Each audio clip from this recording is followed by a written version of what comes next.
네, 오늘 요한복음 강의를 계속해서 이어갑니다. 오늘 말씀은 좀 힘들었어요, 저도. 강의를 제가 이렇게 쭉 해가지 않는다면 아마 이 말씀 본문으로 설교를 하지 않았을 것 같습니다. 좀 무거운 주제예요. 솔직히 말해서 좀 듣기 좋은 말씀은 아닙니다. 하나님께서 우리에게 이 말씀을 통하여 그러나 주시는 음성이 있는 줄을 믿습니다. 18절 말씀을 한번 보겠습니다. 세상이 너희를 미워하면 너희보다 먼저 나를 미워한 줄을 알라. 세상이 우리를 미워한다라고 말을 합니다. 왜 우리를 미워할까요? 19절에 이유가 나와 있습니다. 우리 19절 말씀 다시 한번 읽어볼까요? 시작. 너희가 세상에 속하였으면 세상이 자기의 것을 사랑할 것이나 너희는 세상에 속한 자가 아니요 도리어 내가 너희를 세상에서 택하였기 때문에 세상이 너희를 미워하느니라. 왜 미워한다고 말합니까? 왜 미워한다고 말해요? 네, 우리 소속이 다르기 때문에 그렇다라는 거예요. 이 이야기를 사도 요한이 요한 1서에서도 다시 한번 강조하면서 반복하는 구절이 있습니다. 그 구절이 어디냐면 요한 1서 4장 4절부터 6절까지인데 제가 한번 읽어드릴 테니까 잘 보시기 바랍니다. 자녀들아 너희는 하나님께 속하였고 또 그들을 이기었나니 이는 너희 안에 계신 이가 세상에 있는 자보다 크심이라.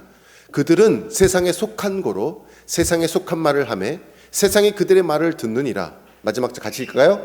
우리는 하나님께 속하였으니 하나님을 아는 자는 우리의 말을 듣고 하나님께 속하지 아니한 자는 우리의 말을 듣지 아니하나니 진리의 영과 미혹의 영을 이로써 아느니라.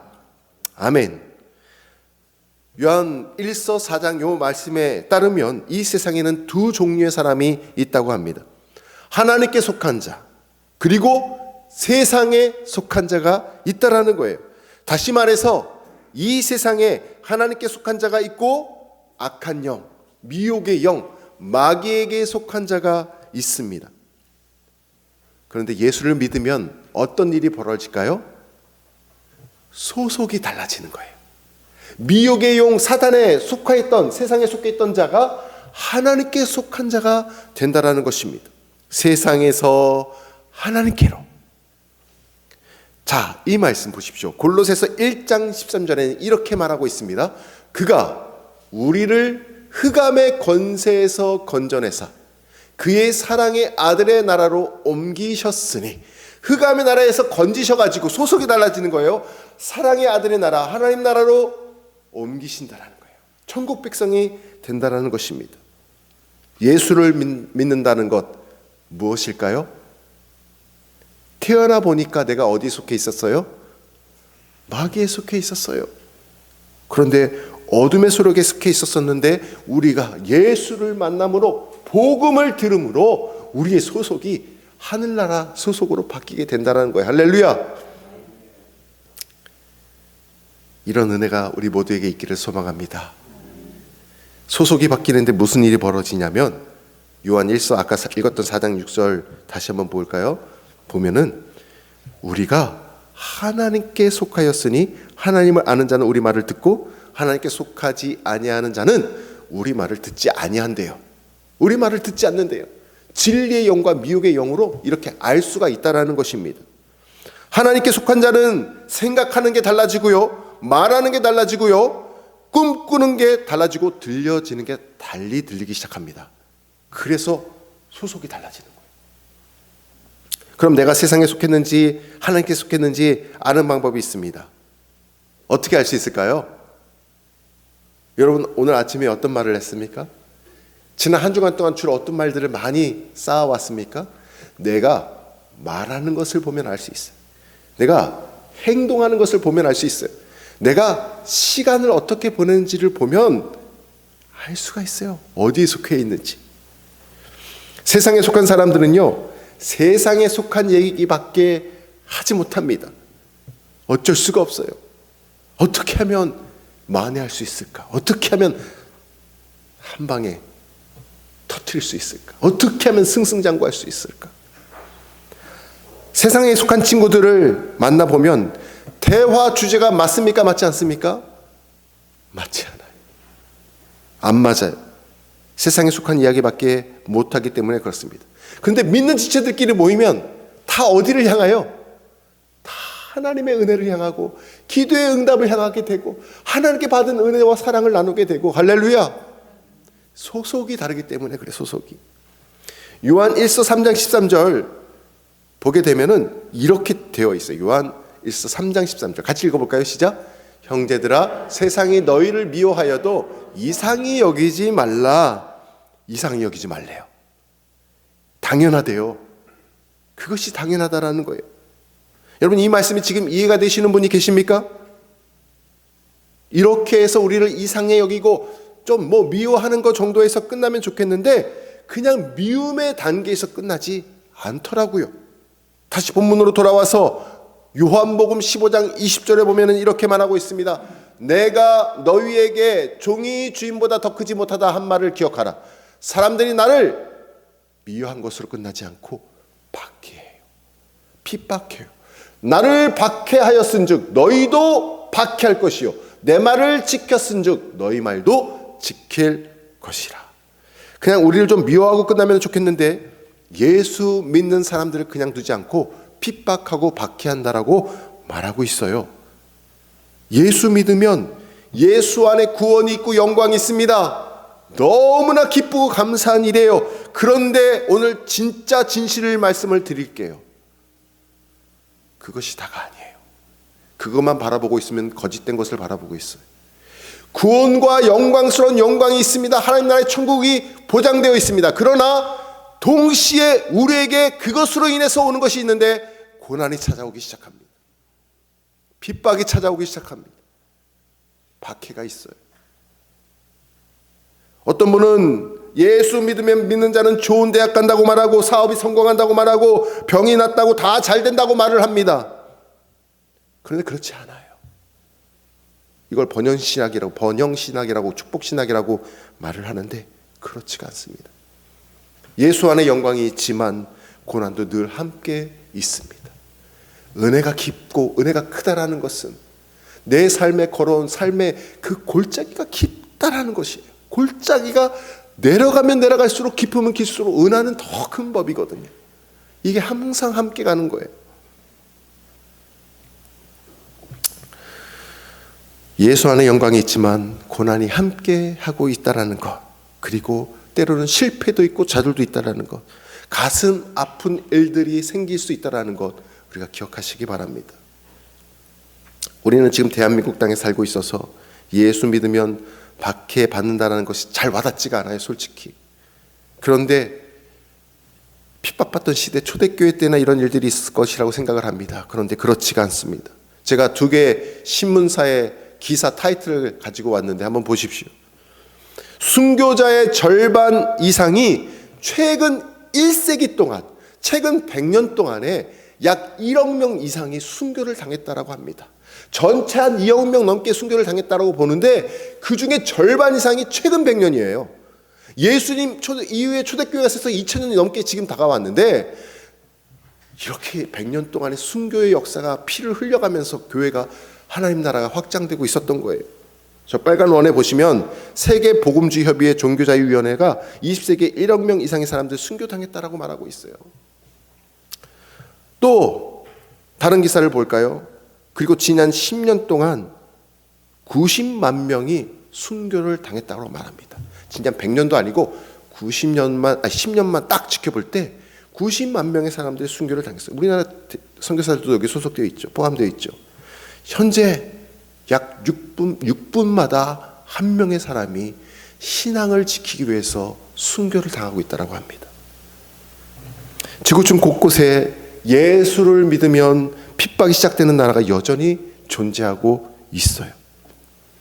제가 어떤 이야기를 먼저 들려드릴까 하다가 이웃한 일본 이야기를 제가 들려드리려고 합니다. 제가 2018년도에 나가사키와 교토 지역에 가서 순교지를 탐방하고 온 적이 있었습니다. 지금 기독교 인구수가 1%가 채 안 되는 약 100만 명 정도 믿는데 1억 명이 넘잖아요, 일본이. 그러니까 1%가 채 안 돼요. 그 영적인 불모지가 된 이유가 있습니다. 왜냐하면 500년 전에 수만 명이 예수님을 믿었던 나라였어요. 약 30만 명이, 그때만 해도 30만 명이 믿었다고 해요. 500년 전에. 그랬던 나라가 1549년에 포르투갈의 해상 무역을 통해서 선교사들이 처음 복음을 가지고 들어오기 시작합니다.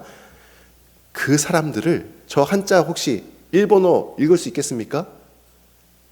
기리스탄이라고 해요. 기리스탄. 이게 포르투갈을 일본 사람들이 그들의 말로 번역 음해를 하면 그리스도를 키리스탄으로 읽었던 거예요. 이 키리스탄은 그리스도인들입니다.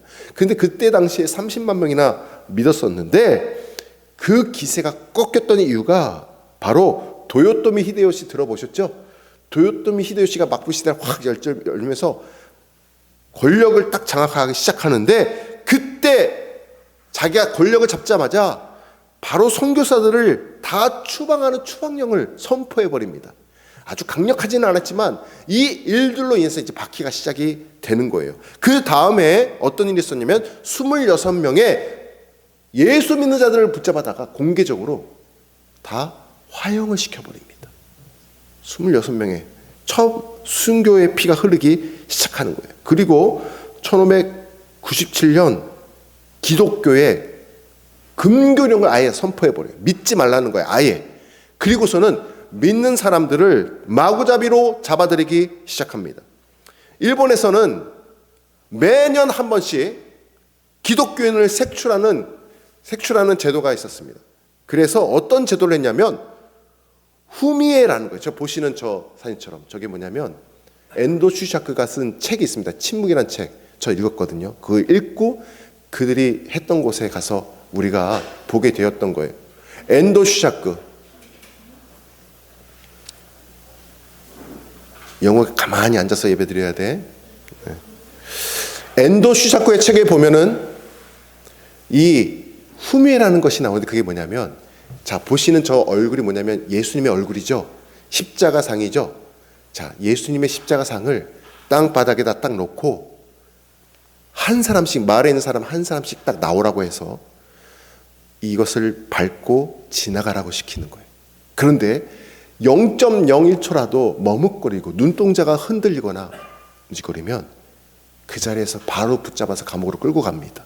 아, 이 사람은 키리스탄이구나, 이 사람 믿는 사람이구나 해서 이렇게 매년마다 한 번씩 꼭 이렇게 색출해내는 것을 시작을 하게 돼요. 그래서 어떻게 됐느냐, 그렇게 색출해낸 사람들을 결국은 잔인한 방법으로 그들을 다 순교시키게 하는데 이렇게 방법을 써요. 바닷가에다가 십자가를 딱 달아놓고 이제 밀물과 썰물이 오잖아요. 그러면 잠기게 될 수밖에 없어요. 그 고통을, 그것을 느끼면서 서서히 물에 빠져서 익사하게 만드는 거예요. 점점 잠기는 것을, 그냥 죽음의 공포가 밀려오는 것을 그렇게 해서 일본 크리스천들이 순교를 당하게 됩니다. 또 다른 방법이 뭐냐면, 너무나 잔인한 방법인데 저렇게 거꾸로 매달아서 땅에다가 머리만 딱 들어가게 해놓고 이마에다 상처를 내가지고 피가 한 방울씩 떨어뜨리게 해서 서서히 모든 피가 다 빠져서 죽게 만드는 이런 잔인한 것들을, 형벌을 그들에게 치렀습니다. 또 다른 것은, 제가 저 지역을 직접 가서 봤는데 운젠이라는 온천 지역이 있는데 거기는 거의 막 80도 90도 뜨거운 물이 펄펄 끓어요. 그런데 그곳에 저렇게 나무를, 마치 십자가처럼 나무를 세워놓고 포박을 해놓은 다음에 그 뜨거운 물을 몸에다 끼얹는 거예요. 그래서 서서히 사람이 마치 화형을 당하듯이 그래서 죽게 하는 것을 순교를 당하게 한 것입니다. 1658년 감옥에 갇혀있던 131명의 그리스도인들이 있었어요. 근데 그들이 순교지를 당하는 곳으로 가기 위해 포박을 당한 채 1000km를 걸어갔다고 합니다. 그 가는 가운데 자기 집을 지나가게 돼요. 자기가 그리스도인인데 자기 형제들이, 가족들이 그리스도인이면 드러나면 안 되잖아요. 그러니까 눈물로, 눈빛으로만 삶을 마지막으로 고하고 처형장에 가가지고 모두 다 4명씩 한 줄로 서가지고 참수를 당해서 순교를 당하게 됩니다. 131명이. 그리고는 머리와 몸을 부활할까봐 이들이 처형시킨 사람들이 두려웠던 거예요. 그래서 머리는 머리끼리, 몸은 따로 매장을 시켰다고 해요. 이렇게 순교의 피가 흘렀던 곳이 일본 땅입니다. 그래도 100만 명의 사람들이 이 키리스탄으로서의 그 정신을 이어서 지금도 신앙생활하고 있는 곳이고 지금도 분모지한 곳에서 복음을 전하고 있는 것을 보게 됩니다. 어찌 이런 일들이 우리 이웃한 나라만 있었겠습니까? 우리 대한민국은 말할 것도 없지요. 일제 침략 시대 때, 그리고 6.25 전쟁 때, 오늘 제가 이것을 통해서 알게 됐는데 일제 침략 때 왔던 군부 장수가 있는데 그 장수가 키리스탄이었어요.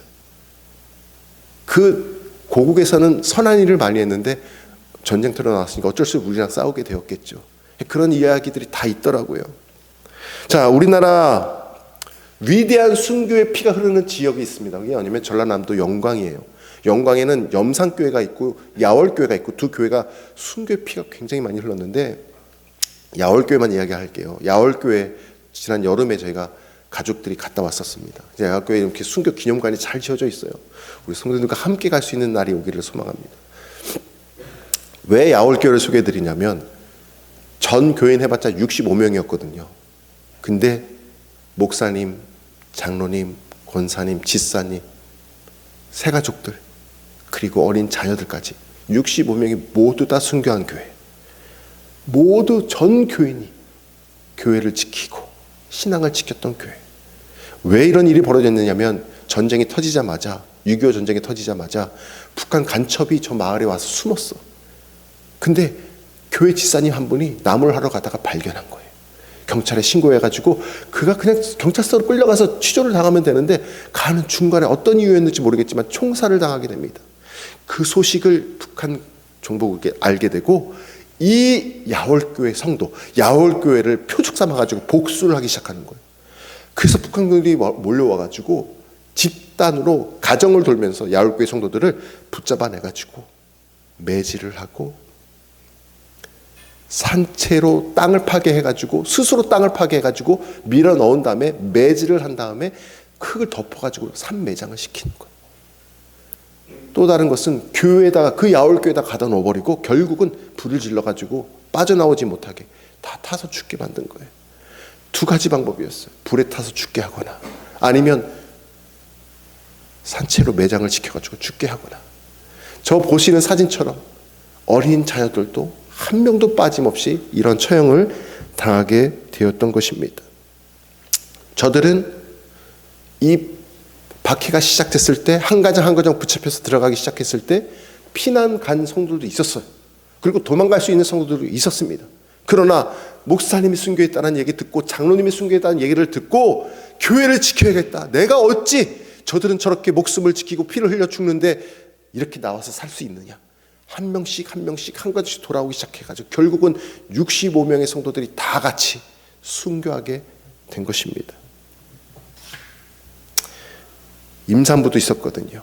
근데 임산부가 매질을 당하면서 구덩이에 떨어졌을 때 이제 흙을 덮으려고 할 때 두 가지 소원만 들어달라고 간청을 합니다. 그게 기도였어요. 또 하나는 찬송을 부르게 해달라는 거였어요. 그 임산부가 마지막에 하늘 가는 밝은 길이를 찬양했다고 합니다. 그것을 들은 북한군이 이렇게 얘기했대요. 그들의 이 순교 정신을 감복하면서 와, 진짜 믿음이 있나 보다, 하나님을 향한 믿음이 있나 보다 라고 이야기했다고 들려옵니다. 사랑하는 성도 여러분, 저희 여러분은 예수님을 믿으면서 조롱과 핍박을 받아본 적이 있습니까? 한 번도 받아본 적이 없다면 내가 진짜 주님 뜻대로 살아가고 있는지 한번 돌이켜 보시기를 바랍니다. 디모데후서 3장 12절에 보면은 이렇게 말씀하고 있습니다. 무릇 그리스도 예수 안에서 경건하게 살고자 하는 자는 박해를 받으리라. 이 박해가 결국은 하늘의 상급인 줄을 믿으시길 바랍니다. 그렇게 해서 세상으로부터 미움당하는 것을 오히려 기뻐하시기 바랍니다. 우리 안에 예수님이 있고 예수님을 증언하고 있으면, 진리를 붙잡고 있으면 이러한 일들이 우리 가운데 증거로 나타나게 된다는 거예요. 순교의 길을 가는 것이, 환난당하는 세상에서 살아가는 것이 내게는 오히려 기쁨이고 열매고 그리고 그것이 증거가 되는 삶인 줄 믿으시길 바랍니다. 오늘 우리가 불렀던 찬양곡 있지요. 주님 뜻대로 살기로 했네, 뒤돌아서지 않겠네. 이 히든 스토리를 들려드리며 말씀을 맺고자 합니다. 이 찬양은요, 인도에서 있었던 실화입니다. 한 선교사님이 복음 전도로 인해서 한 마을이 예수님을 믿는 이런 일들이, 역사가 일어나기 시작했어요. 인도는 종교가 무엇이죠? 힌두교입니다. 힌두교가 90% 이상이에요. 이슬람이 나머지 10%예요. 다른 것들은 0.000%입니다. 그 나라에 예수 믿는 가정이 생기고 마을이 생겼다는 건 놀라운 일이에요. 근데 그 마을을 다스리는 추장이 완전히 붕괴해가지고 힌두교를 배신했냐고 하면서, 배교자라고 하면서 그 가정을 끌어다가 마을 공동체 안에 가운데 딱 세워놨어요. 그리고는 그 아빠를 딱 불러다가 이렇게 얘기합니다. 당신이 예수 믿는 것을 지금이라도 포기하고 뉘우치고 회개하면, 다시 힌두교로 돌아오면 내가 너희 자녀를 살려주겠다. 그렇지 않으면 자녀를 죽이겠다라고 얘기한 거예요. 여러분 같으면은 뭐라 얘기할 수 있겠습니까? 근데 그 아빠가 이렇게 생각이 들었대요. 자기가 가사를 적고 멜로디를 대충 넣어가지고 불렀던 곡이 생각이 난 거예요. 그 자리에서 이 찬양을 합니다. 주님 뜻대로 살기로 했네, 뒤돌아서지 않겠네. 그 자리에서 그 자녀는 처참하게 죽게 됩니다. 처참하게 죽게 돼. 신앙을 버리지 않으니까 아내를 이제 세웁니다. 당신 아내 믿음을 저버리지 않으면 이 아내를 쳐서 죽이겠다. 그 남자는 예수님과 연합되어 있기 때문에 예수님을 저버릴 수 없다라고 말하며 이렇게 또 찬양을 합니다. 세상 등지고 십자가 보내, 세상 등지고 십자가 보내, 뒤돌아서지 않겠네. 그래서 마침내 그의 아내도 그의 앞에서 끔찍한 죽임을 당하게 됩니다. 이제 이 남자 아빠 차례가 되었어요. 마지막으로 부인하겠느냐 했을 때 부인할 수 없다라고 말하면서, 이 세상 사람 날 몰라줘도, 이 세상 사람 날 몰라줘도 뒤돌아서지 않겠네. 찬양하고 이렇게 매질을 당해서 순교를 당하게 됩니다. 사실 인도에서 순교당하는 사람들의 영상이 있어요. 너무 잔인해서 제가 오늘은 준비하지 않았습니다. 그 남자와 그의 가족들은 그날 목숨을 다 잃었지만 그 후 그곳에 놀라운 일이 무엇이 일어났냐면, 이 추장이요, 그들의 순교하는 장면을 보고서 마음에 문이 열린 거예요. 무엇이 있구나. 그리고는 마음에 복음의 씨앗이 심겨진 거예요.